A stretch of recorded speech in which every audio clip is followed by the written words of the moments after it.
বিসমিল্লাহির রহমানির রহিম লাকাদ খালাকনাল ইনসানা ফি আহসানি তাকওয়িম। মানুষকে আমি সবচাইতে দামি করে বানাইলাম। আল্লাহ তাআলা এই আয়াতের আগে আরো 3টা আয়াতের মধ্যে 4টা বিষয়ে কসম খাইছেন। 1 নাম্বার কসম খাইছেন ওয়াত্তিনি ওয়াজ্জাইতুন, তিনের কসম, জৈতুনের কসম। তিন কাকে বলে? তিন বলা হয় একটা ফল, খুব ভালো করে বুঝবেন। এই ফলটা আরবের মধ্যে সবচাইতে দামি এবং এই ফলের অনেক গুণাগুণ আছে। আল্লাহ তাআলা জৈতুনের কসম না খেয়ে ইচ্ছা করলে তো ফল তো আরো অনেক আছে, অনেক ফল আছে। কি বলেন, আছে না? কমলা, আপেল, খেজুর, বেদানা, এগুলির কসম খাইতেন। তাহলে জৈতুনের কসম কেন খাইলেন? খুব ভালো করে বুঝবেন। ফলের মধ্যে সবচাইতে দামি এবং সবচাইতে ফজিলতপূর্ণ ফল হলো 3 ফল। এই জন্যে আল্লাহ তাআলা 3 ফলের কসম খাইছেন। বলেন না সুবহানাল্লাহ। তাহলে যত প্রকার ফল আছে এই ফলের মধ্য থেকে 3 ফল সবচাইতে দামি, এই জন্যে আল্লাহ তাআলা 3 ফলের কসম খাইছেন। বিসমিল্লাহির রহমানির রহিম ওয়াত্তিনি ওয়াজ্জাইতুন। আল্লাহ পাক 2 নাম্বার কসম খাইছেন জৈতুন, জৈতুনের কসম। জৈতুন হলো তেলাক্ত জিনিস। তেলাক্ত জিনিস আরো অনেক আছে, মধু, দুধ, এই জাতীয় অনেক তৈলাক্ত জিনিস আছে।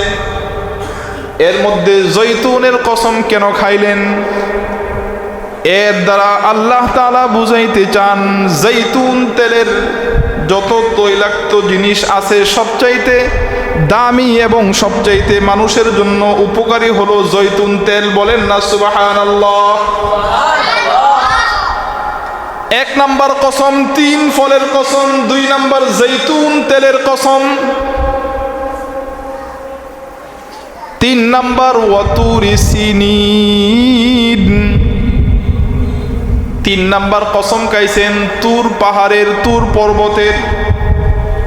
পাহাড় তো অনেক আছে, তুর পাহাড়ের কসম আল্লাহ কেন খাইলেন?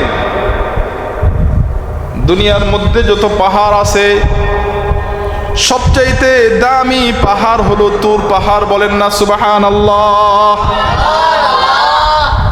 তুর পাহাড় এমন দামি পাহাড়, যেই পাহাড়ের মধ্যে হযরতে মূসা আলাইহিস সালাতু ওয়াস সালাম, ওনার ইতিহাস আমরা সবাই জানি। মূসা আলাইহিস সালাম যেখানে জন্মগ্রহণ করলেন, তার শত্রুর মাধ্যমে ওনাকে লালিত পালিত করলেন। মূসা আলাইহিস সালাতু ওয়াস সালাম রাগী মানুষ ছিলেন। একজন মানুষকে এমন জোরে থাপ্পড় দিয়েছিলেন সাথে সাথে মারা যায়।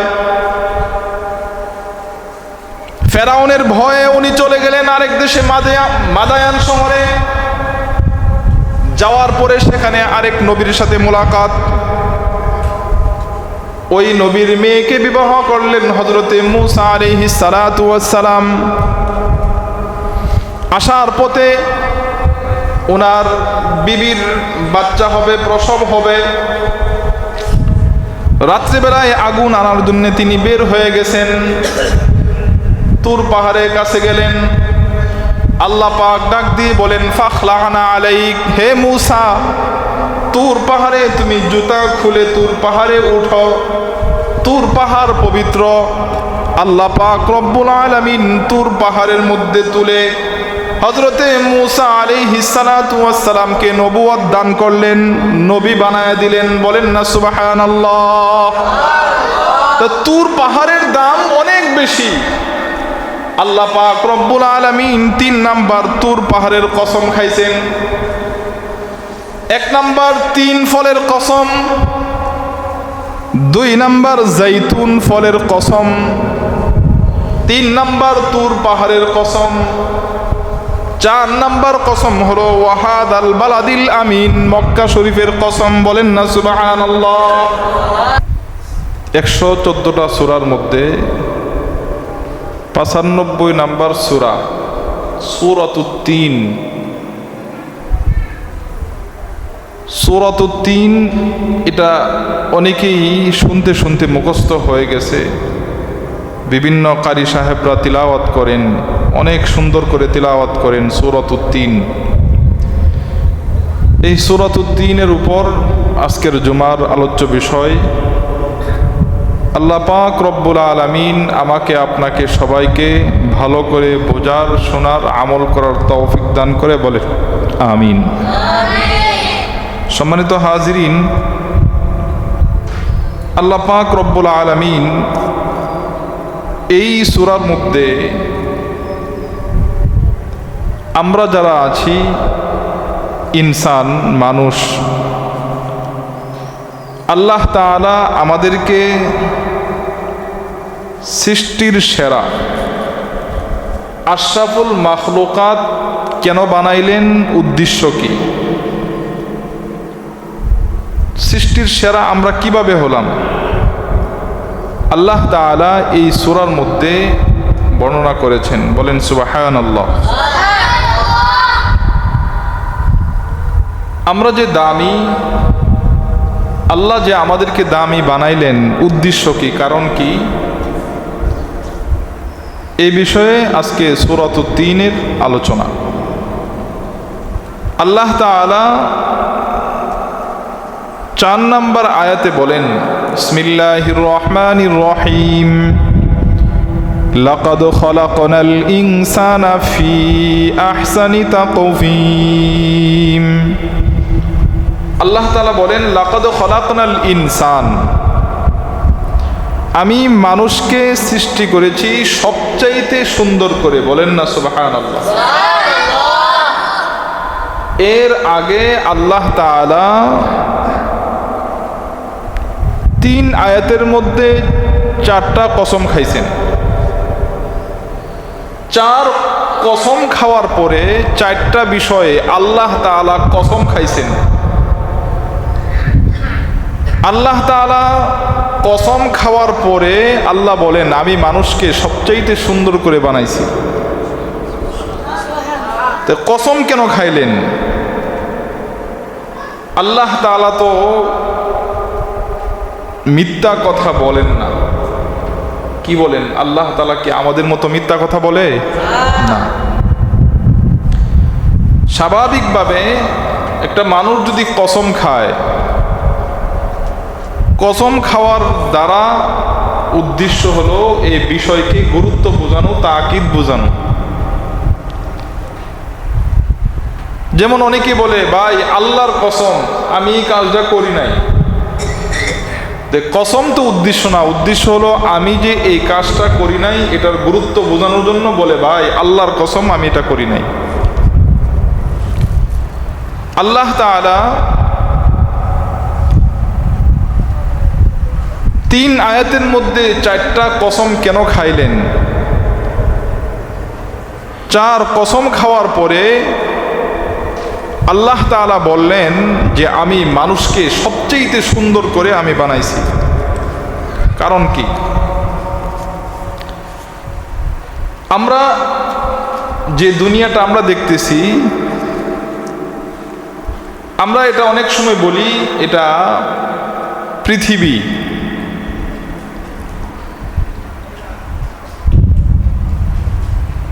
অথবা আমরা বলি যে বিশ্বজাহান। একটু ভালো করে যদি আমরা খেয়াল করি, বিশ্বজাহান যেই জমিনের উপর আমরা বসবাস করি, এটাকে আমরা অনেক সময় বলি এটা বিশ্বজাহান। অথচ বিশ্বজাহান কাকে বলে এটা আমরা অনেকেই জানি না। মনে রাখতে হবে, আমরা যে বলি পৃথিবী বা বিশ্বজাহান অথবা আমরা যেখানে বসবাস করতেছি, এটাকে আমরা মনে করি এটা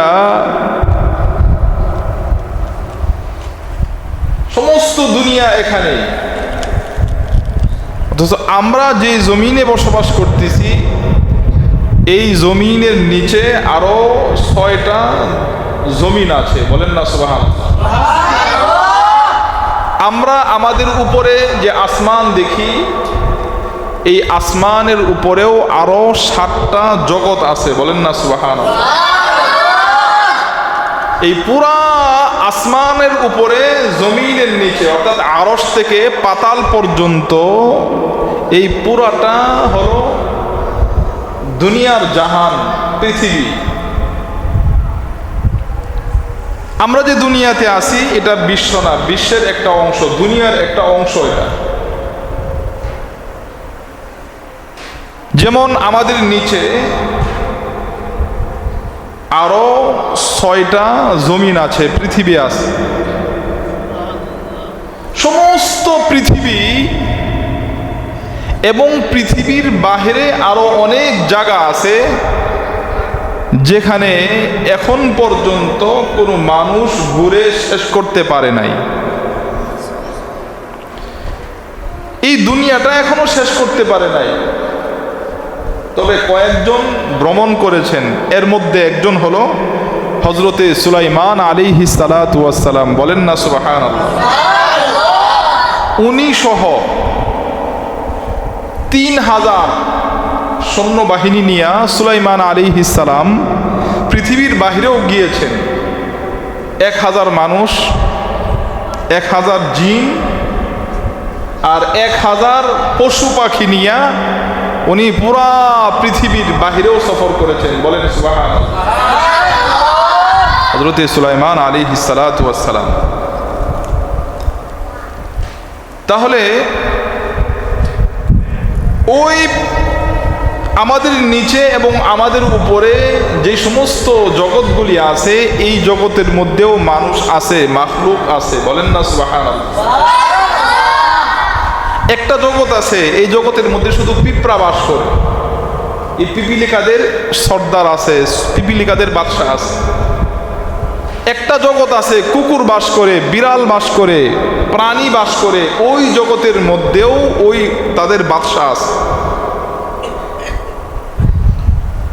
আমাদের নিচে আমরা যেখানে আছি, এর চাইতে নিচে আরো 6টা জমিন আছে। বলেন না সুবহানাল্লাহ। আমরা মনে করি যে আমাদের নিচে পাতাল, পানি, আমাদের নিচে পানি মনে করি আমরা, পানি পাতাল বলি। অথচ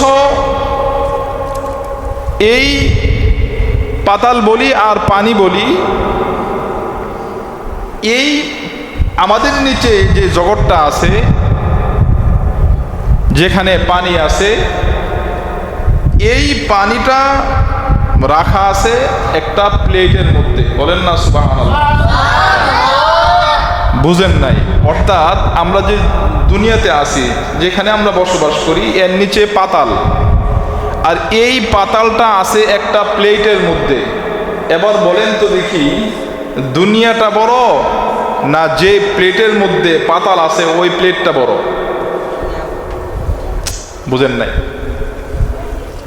যে জিনিসের উপর যে জিনিস আছে, যে জিনিসের উপর আছে অবশ্যই সেটা বড়। আমি যে চেয়ারে বসছি, যদি এখানে চেয়ারটা আমার চাইতে ছোট হইতো তাহলে আমি বসতে পারতাম না। কি বলেন? এই চেয়ারটা বসার আমার চাইতে বড়, এই জন্য আমি বসতে পারছি। এই পাতাল যদি প্লেট ছোট থাকতো তাহলে এই পাতাল তো রাখতে পারতো না। বোঝা গেল এই পাতাল যে প্লেটের উপর আছে, এই প্লেটটা দুনিয়া থেকেও বড়।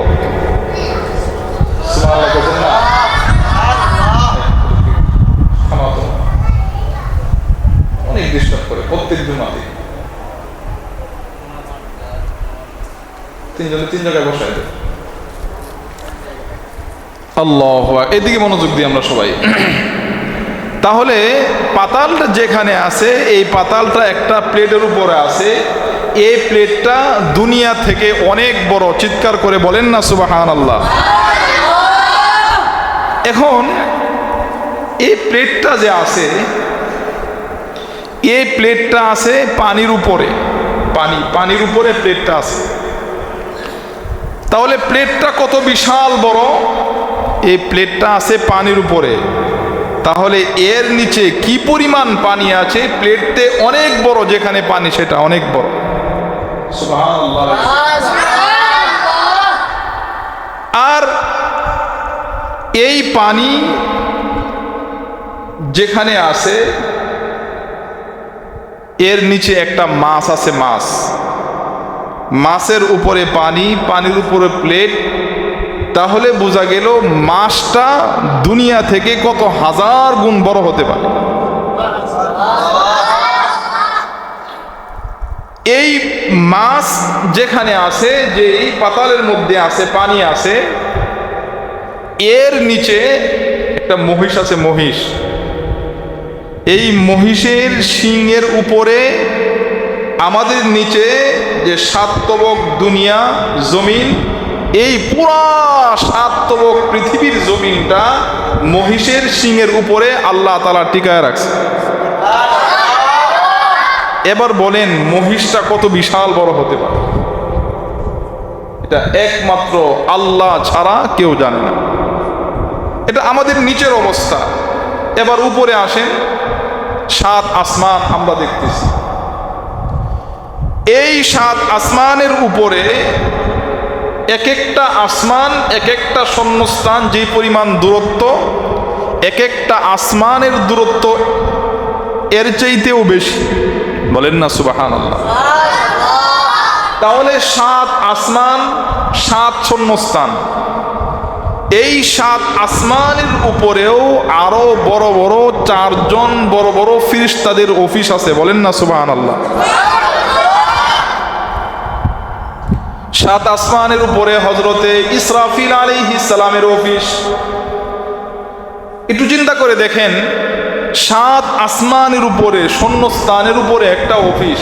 এই অফিসের ফিলার কিভাবে দেওয়া হয়েছে, এই অফিসের ফাউন্ডেশন কিভাবে দেওয়া হয়েছে, এটা একমাত্র আল্লাহ তাআলাই ভালো জানেন। 7 আসমানের উপরে, 7 শূন্যস্থানের উপরে একটা অফিস। এই অফিসের উপরে হযরতে ইসরাফিল আলাইহিস সালামের অফিস, যিনি সিংহায় নিয়ে বসা। আল্লাহ তাআলা বলবেন ওয়ানুফিখা ফিস সূর, তুমি সিংহায় ফুৎকার দাও, সাথে সাথে উনি হাতে সিংহায় নিয়ে আল্লাহর হুকুমের অপেক্ষা করতেছেন। কোন সময় হুকুম করে উনি একটা ফুৎকার দিবে, পুরা পৃথিবী তছনছ হয়ে যাবে, পাহাড় চুরমার হয়ে যাবে, নদী শুকায় যাবে, আসমান ভেঙে পড়বে। এই পরিমাণ শক্তি, এই পরিমাণ শক্তি নিয়ে উনি ওই অফিসের মধ্যে বসা আছেন। হযরতে ইসরাফিল আলাইহিস সালামের অফিসের উপরে মিকাইল আলাইহিস সালামের অফিস, যিনি এই যে বৃষ্টির, আল্লাহ তাআলার হুকুমে বৃষ্টি দেন। হযরতে মিকাইল আলাইহিস সালামের উপরে হযরতে জিবরাইল আলাইহিস সালামের অফিস। হযরতে জিবরাইল আলাইহিস সালামের উপরে হযরতে মালাকুল মউত আজরাইলের অফিস। বলেন না সুবহানাল্লাহ। তাহলে 7 আসমান, 7 শূন্যস্থান, এরপরে হযরতে ইসরাফিল আলাইহিস সালামের অফিস, হযরতে মিকাইল আলাইহিস সালামের অফিস, হযরতে জিবরাইল আলাইহিস সালামের অফিস, হযরতে আজরাইল আলাইহিস সালামের অফিস। এর উপরে সিদরাতুল মুনতাহা, এর উপরে আরশ। আমাদের উপরে যে সূর্য দেখতেছি, এটা একটা জগৎ, সূর্য জগৎ, সৌরজগৎ। এই সূর্যটাও পৃথিবী থেকে প্রায় 13 লক্ষ গুণ বড়। বলেন না সুবহানাল্লাহ। তাওকা আরো বড়। এইভাবে যত উপরে উঠতেছি বিশাল বড় বড়, এক একটা চাইতে এক একটা বিশাল বড়। এইভাবে সিদরাতুল মুনতাহার পরে আল্লাহ তাআলা যেখানে সমাসীন থাকেন আরশ, এই আরশটা কত বড় হতে পারে একমাত্র আল্লাহ ছাড়া কেউ জানে না। সুবহানাল্লাহ। তাহলে আমরা যেই জমিনে আছি এটা বিশ্ব না, এটা দুনিয়ার জাহান, পৃথিবী না। পৃথিবী কোনটা? যে 7 আসমানের উপর থেকে আরশ পর্যন্ত নিয়ে পাতাল পর্যন্ত এই পুরাটাই হলো দুনিয়ার জাহান। বলেন না সুবহানাল্লাহ। দুনিয়ার জাহানের পরে আরেকটা জাহান আছে, আখিরাতের জাহান। দুনিয়ার জাহানের চাইতে আখিরাতের জাহান আরো হাজার লক্ষ গুণ বড়। বলেন না সুবহানাল্লাহ। এটা চিন্তা করলে আল্লাহ তাআলা ছাড়া এত বিশাল লম্বা আখিরাতের জিন্দেগি, এটা একমাত্র আল্লাহই জানেন ভালো।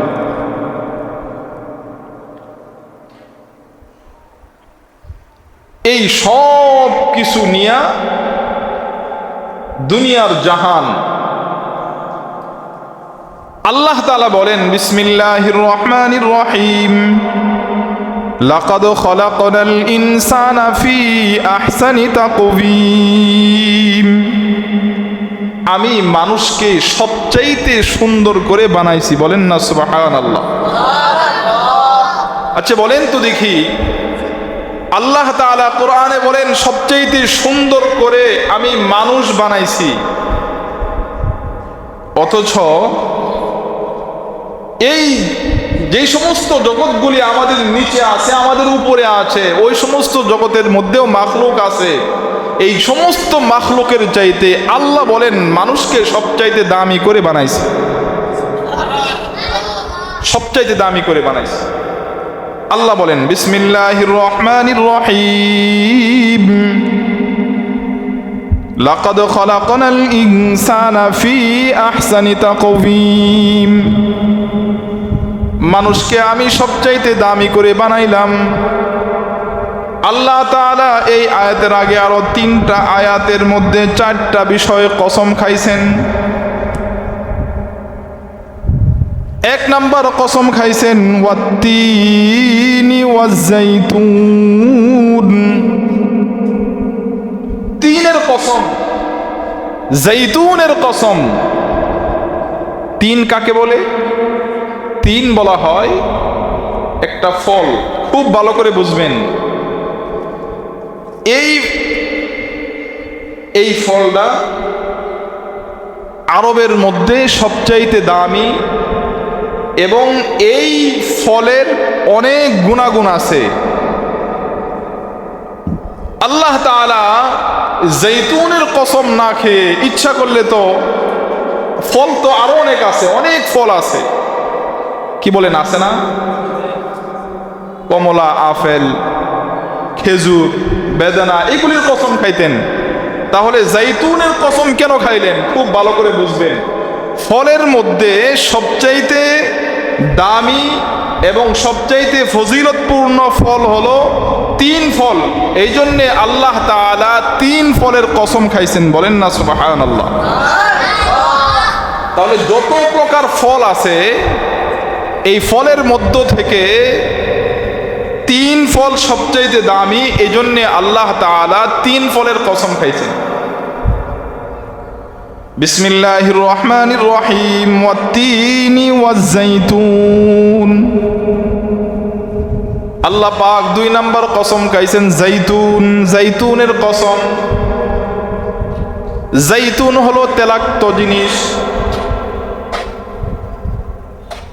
তেলাক্ত জিনিস আরো অনেক আছে, মধু, দুধ, এই জাতীয় অনেক তৈলাক্ত জিনিস আছে। এর মধ্যে জৈতুনের কসম কেন খাইলেন? এর দ্বারা আল্লাহ তাআলা বুঝাইতে চান জৈতুন তেলের যত তৈলাক্ত জিনিস আছে সবচাইতে দামি এবং সবচাইতে মানুষের জন্য উপকারী হলো জৈতুন তেল। বলেন না সুবহানাল্লাহ। এক নাম্বার কসম 3 ফলের কসম, 2 নাম্বার জৈতুন তেলের কসম,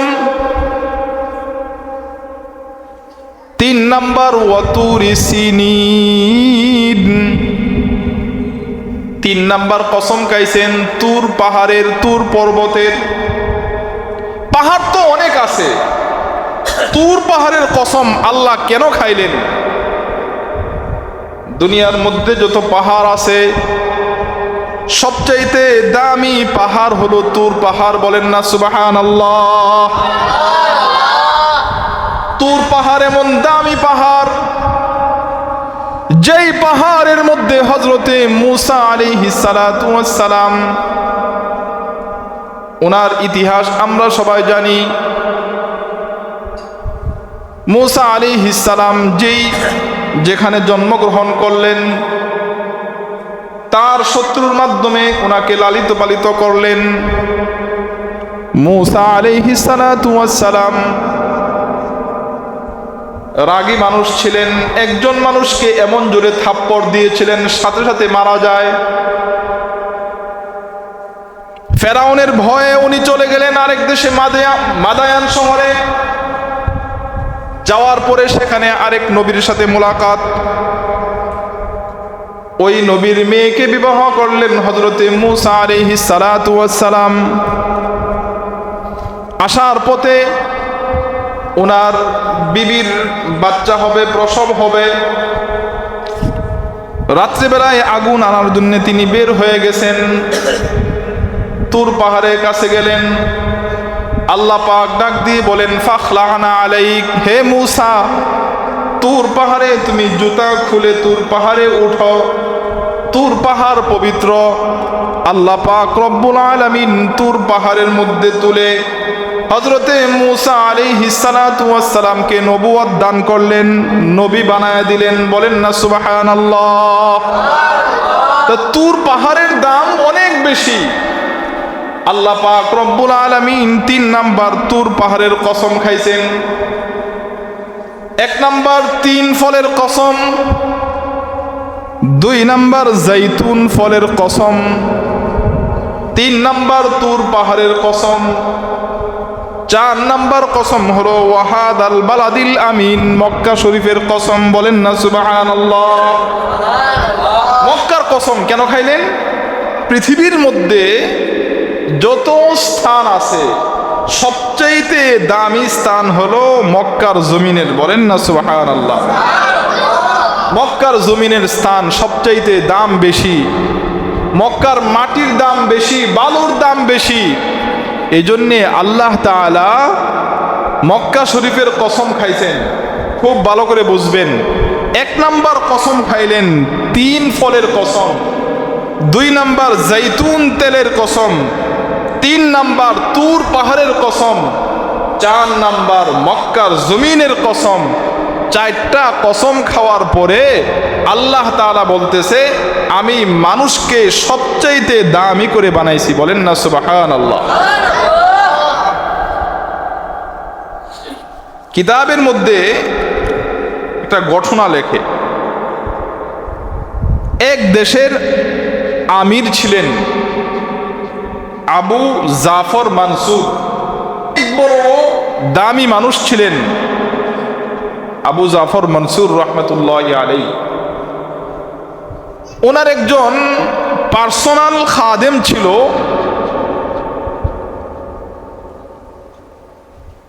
কেউ যদি এমপি সাহেবের খাদেম হতে পারে, এমপির লোকে ঘুরতে পারে, বলেন তো দেখি তার পাওয়ার আমাদের পাওয়ারের যেতে একটু বেশি না? কথা বলেন না কেন? পাওয়ারটাই বেশি, কথার ভঙ্গিটাই কি ভিন্ন। কেন? সে এমপির সাথে চলে, এমপির লোক। আবু জাফর মানসুর যেহেতু দামি লোক, তার যে পেজ ছিল, সে বিবাহ করছে এলাকার সবচেয়ে সুন্দরী একজন মেয়েকে বিবাহ করছে। বিবাহ করার পরে রাস্তা দিয়ে যাইতেছে, 14 তারিখের পূর্ণিমার রাত্রিতে বিবিকে নিয়ে হাঁটতেছে। আবু জাফর মনসুরের পিএস তো, তার ভাব ভঙ্গি কথা ভিন্ন আলাদা। এক পর্যায়ে বলতেছে তার স্ত্রীকে এই পরিমাণ মোহাব্বত সে ভালোবাসে, আর অনেক সুন্দর, অনেক মোহাব্বত করে। এক পর্যায়ে সে তার স্ত্রীকে বলতেছে, তুমি যদি এই পূর্ণিমার রাত্রিতে চাঁদের চাইতে সুন্দর না হও তাহলে তুমি তালাক। এই কথা বলার পরে স্ত্রী বলতেছে, তুমি কি বলতেছো এটা? তুমি আমার শরীরে ধরবা না, তুমি তালাক কি বললা এটা? তুমি আমার সাথে আর কথা বলবা না। সে তো স্ত্রীর পাগল।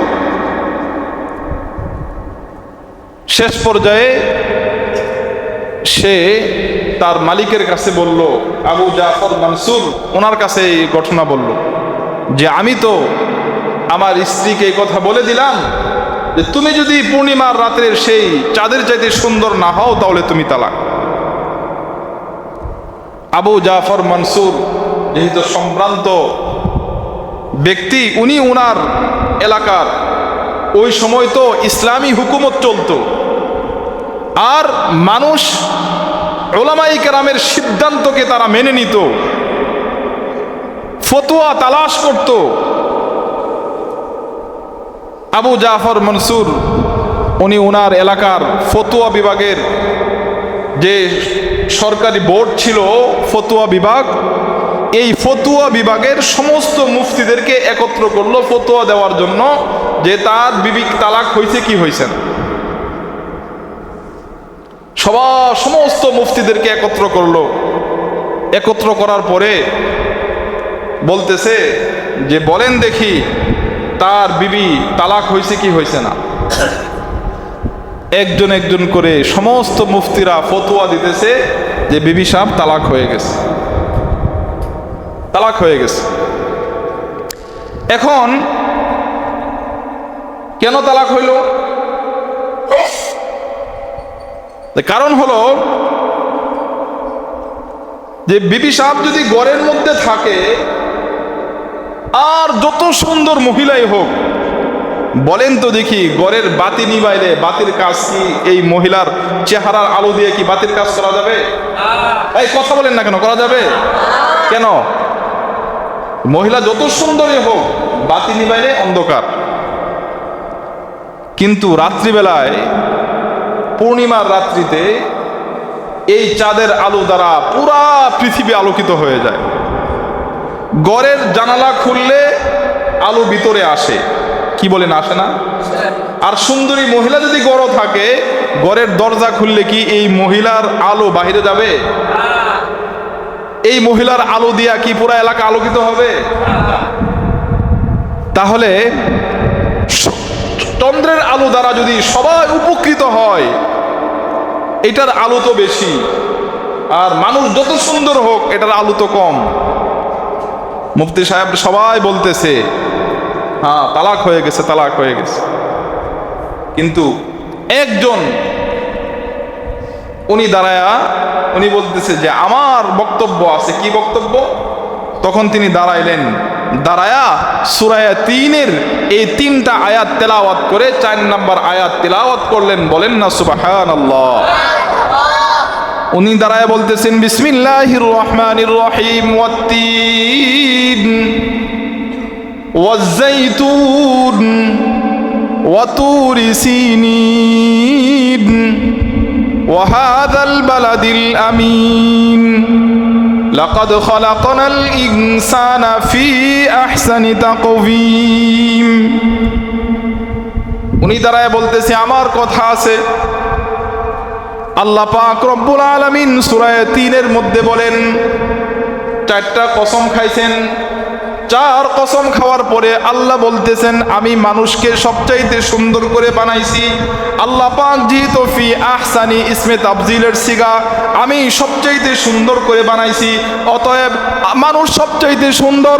আকাশের চাঁদ সুন্দর আল্লাহ বলেন নাই, চন্দ্র সুন্দর বলেন নাই, অতএব ওই ব্যক্তির বিবি তালাক হয় নাই। বলেন না সুবহানাল্লাহ। তালাক হয় নাই। কেন? যে আকাশের চাঁদের চাইতেও মানুষকে আল্লাহ সবচাইতে সুন্দর করে বানাইছে। জুড়ে বলেন না মিয়া সুবহানাল্লাহ। মানুষ কালো হোক, মানুষ সুন্দর হোক, খাটো হোক, লম্বা হোক, এই মানুষটা মানুষ যেমনই হোক, এই মানুষটা আকাশের চাঁদের চাইতেও সুন্দর। বলেন না সুবহানাল্লাহ। এই মানুষটা পাহাড়ের চাইতেও দামি। মানুষ যেমনই হোক, মক্কার জমিনের চাইতে মানুষের দাম বেশি। আল্লাহ তাআলা 4টা কসম খাইছেন, ফলের কসম খাইছেন। ফল, যত ফল আছে পৃথিবীতে, এই ফলের কসম খাইছেন। আল্লাহ তাআলা যত তৈলাক্ত জিনিস আছে, জৈতুনের কসম খাইছেন। যত পাহাড় আছে, আল্লাহ তাআলা পাহাড়ের কসম খাইছেন, তুর পাহাড়ের কসম খাইছেন।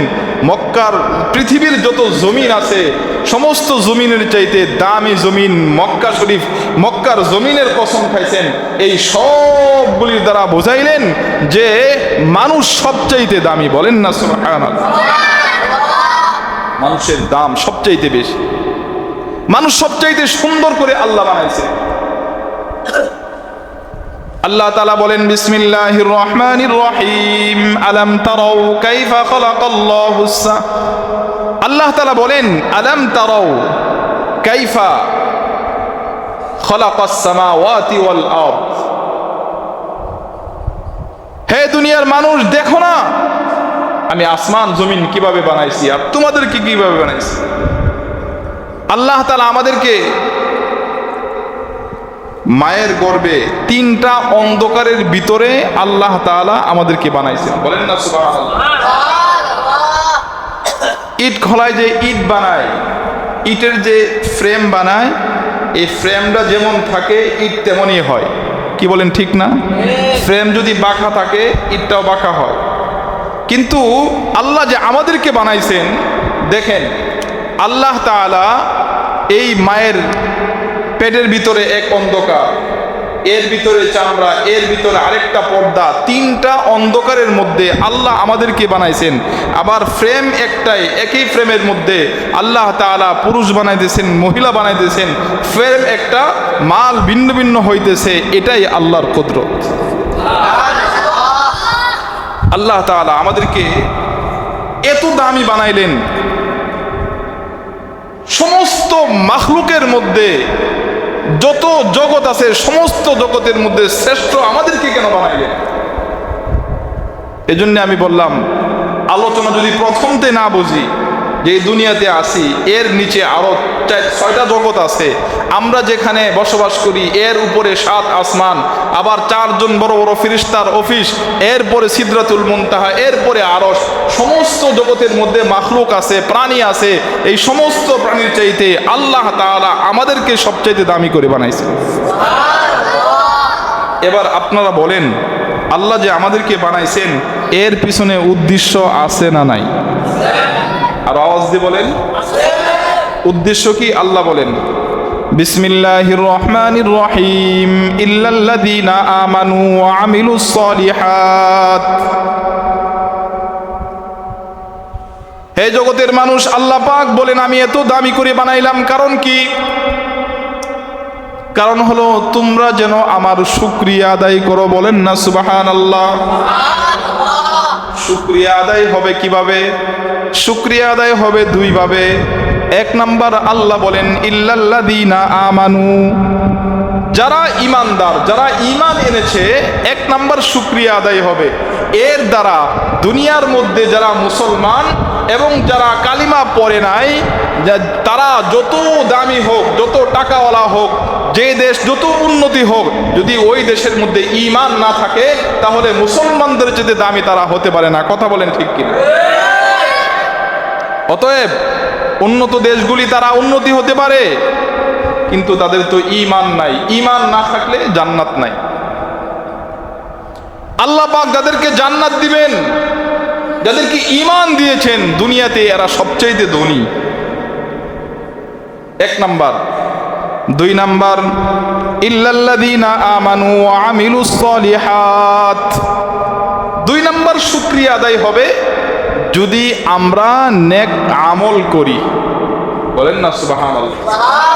যদি আমরা নেক আমল করি তাহলে আল্লাহ তাআলা আমাদের কি দিবেন? ফালাহুম আজরুন গায়রু মামনুন, এমন পুরস্কার দিবেন যে মৃত্যুর পরে আল্লাহ সবচাইতে বড় জান্নাতের মালিক বানায় দিবেন। এখন আসেন, যেমন আজকে জুমার দিন ফজরের আজান হয়েছে মসজিদে মসজিদে, কি বলেন হয় নাই? ফজরের নামাজ পড়া নেক কাজ কাকে বলে? নেক কাজ বলা হয় যে আল্লাহর হুকুম মানা, নবীজির তরিকা অনুযায়ী চলা, নেক কাজ বলা হয়। এখন ফজরের আজানের সময় নিজে বুকে হাত দিয়ে বলেন, যারা ফজরের নামাজ আদায় করে নাই তারা কি আল্লাহর হুকুম, আল্লাহর শুকরিয়া আদায় করেছে? বলেন না। অথচ যদি ফজরের নামাজ, ঈশান নামাজ সবচেয়ে গুরুত্বপূর্ণ, কেউ যদি ঈশান নামাজ জামাতের সাথে পড়ে, ফজরের নামাজ জামাতের সাথে পড়ে, সারা রাত ইবাদত করার নেকি আল্লাহ আমল নামায় দিয়ে দিন। কেউ যদি ফজরের নামাজ পড়লো, নামাজ পড়ার পরে সে যদি জোহরের আগে মারা যায় তাহলে কি হবে? এই নামাজ, নেক আমল, মসজিদে নামাজ আদায় করলে এই মসজিদ কবরে যাবে, গিয়ে বলবে, এই সাবধান ফেরেশতারা, কি বলো তোমরা? তাকে শাস্তি দিবা, তাকে প্রশ্ন করতেছো কেন? শোনো, সে তো ফজরের নামাজ পড়ে আসছে, জোহরের আগে সে মারা গেছে। যদি সে জোহরের সময় জীবিত থাকতো তাহলে জোহরের সময় জোহরের নামাজ আদায় করত, সমস্ত নেক আমল যাবে। গিয়ে বলবে সাবধান, তাকে কিছুই করা যাবে না, জান্নাতে নেওয়ার আগ পর্যন্ত আমরা সবাই তার সাথী হয়ে গেলাম। মসজিদ বলবে আমরা তার সাথী হয়ে গেলাম, মসজিদ বলবে, মসজিদও যাবে, এই লোকটা ফজরের সময় আমার ঘরে এসে নামাজ পড়েছে, জোহরের সময় যদি জীবিত থাকতো তাহলে আমার ঘরে যাইতো, আজকে আমি তার পক্ষে সুপারিশ করতেছি, জান্নাতে নেওয়ার আগ পর্যন্ত আমি তার পিছ ছাড়ব না। পক্ষান্তরে কেউ যদি ফজরের নামাজ না পড়ে জোহরের আগে মারা যায়, সবাই তার বিরুদ্ধে অভিযোগ করবে, এই লোকটা দুনিয়া থাকতে তার মহল্লার মসজিদে আজান হয়েছিল, মসজিদ বাসা থেকে কাছে ছিল, কিন্তু সে মসজিদে আসে নাই, আল্লাহ তাকে গজব আরো বেশি করে দাও, ভালো করে ধরো তারকে আরো, সে কেন মসজিদে আসে নাই? মুহতারাম দোস্ত বুজুর্গ, আল্লাহ আমাদেরকে সবচেয়ে দাবি করে বানাইছে। উদ্দেশ্য হলো দুইটা, একটা হলো ঈমান গ্রহণ করা, নেক কাজ করা। এখন বুকে হাত দিয়ে বলেন, আমি যে দুনিয়ার জিন্দেগি হায়াত আমি অতিবাহিত করতেছি, আমি যে দুনিয়ার হায়াতকে আমি আমার নিজের মন মতো চালাইতেছি, আমি কি ঈমানের সাথে আমলের সাথে কাটাইতেছি কিনা? যদি ঈমানের সাথে আমলের সাথে হয় তাহলে আল্লাহ তাআলা এই দুনিয়ার যে আমরা পৃথিবীর কথা বললাম, দুনিয়ার জাহানের কথা বললাম, যে দুনিয়ার জাহান হলো আমার উপরে 7 আসমান 7 শূন্যস্থান, এরপরে ইসরাফিল, মিকাইল, আজরাইল, মিকাইল ওদের অফিস, এরপর সিদরাতুল মুনতাহা, এরপরে আরশ, এর নিচে আমাদের নিচে যে আরো 6টা জগৎ আছে, এই জগতের যা সব মিলে হলো দুনিয়ার জাহান। দুনিয়ার জাহানের চাইতে আখিরাতের জাহান আরো বিশাল বড়। কেউ যদি ঈমানের সাথে আর নেক কাজ করে এই পুরা দুনিয়ার জাহানের মতো যে সবচাইতে সর্বনিম্ন জান্নাতি হবে, আল্লাহ তাআলা দুনিয়ার জাহানের মতো 10টা জাহানের মালিক জান্নাতে আল্লাহ বানায় দিবেন। এমন বিশাল বড় জান্নাতের মালিক যদি আমরা হতে চাই, আমাদের কাজ করতে হবে দুইটা, একটা হলো ঈমান গ্রহণ করতে হবে, 2 নাম্বার নেক কাজ করতে হবে। আল্লাহ পাক রব্বুল আলামিন আমাদের সবাইকে ঈমানের সাথে